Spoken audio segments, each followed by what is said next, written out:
Excellencies, dear colleagues, really it's a great honour to you at the opening of this session, and really my debt of gratitude to the Foreign Minister, Foreign Minister Hopkins, Commissioner Reinders, is really unlimited. I think it really is a wonderful opportunity for us to co-host this event.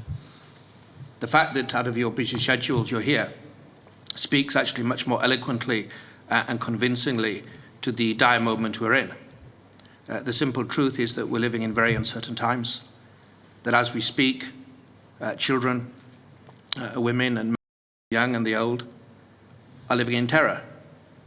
They're suffering in Ukraine and in so many different parts of the world, grieving about what they lost yesterday, holding their breath about what they could lose today and what tomorrow can bring. At a time like this, the law cannot be a spectator.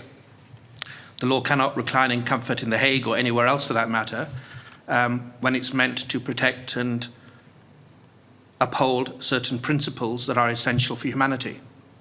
This is what we're trying to do. This is why you are all here.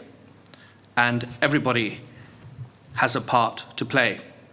Yesterday there was an event that the Foreign Minister attended, members of our office, with civil society.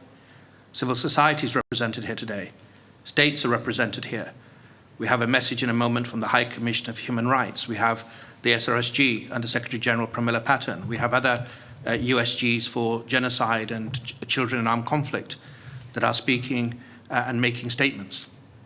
We need to really work together, respecting the independence of different mandates, but cooperating and communicating in as effective a way as possible.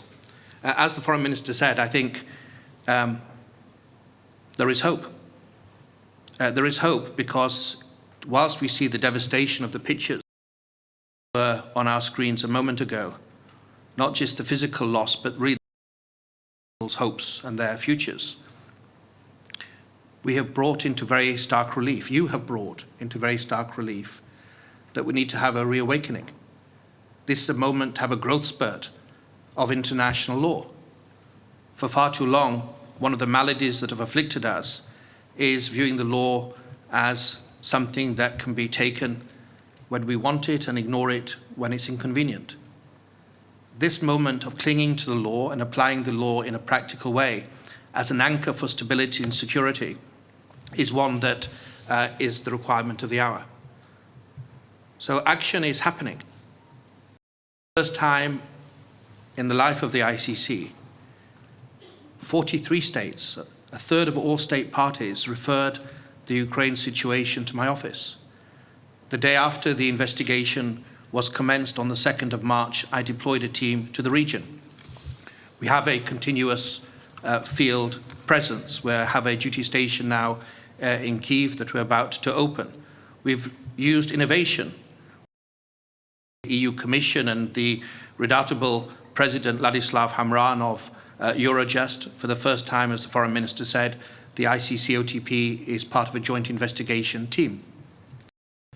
Innovation, that the French deployed a forensics team, a new partnership with the Dutch that I do hope can be a blueprint, are being used. Today we're announcing guidebooks that we have co-written with Eurojust for civil society, and also another one for national authorities to try to make sure that we don't over-document, to try to make sure the evidence that is collected can actually have a purpose, not to gather dust on shelves for historical interest, but actually individuals and their right to be protected from genocide, crimes against humanity, and war crimes. For me, this conference is a need. It addresses a need of coordination, of coherence, as the Foreign Minister said, the need of an overarching strategy. We need to learn the lessons of the past. When I made this announcement, when I made the declaration on the 25th of February, I was in Cox's Bazar. And we saw there the cost of over-documentation. We've seen in Iraq and Syria the need of the Murad Code. We need to realize this is not about fiefdoms. It's not about different entities struggling and competing and rubbing against each other.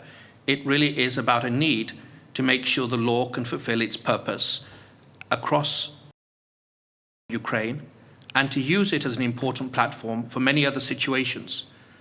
Because really, for goodness sake, if at this moment we don't realise the law has a role to play, yes, of course, not in isolation, together with other measures we see in different parts of the world, we saw in the Balkans, we see in many other situations the need for diplomatic focus, political action, economic actions.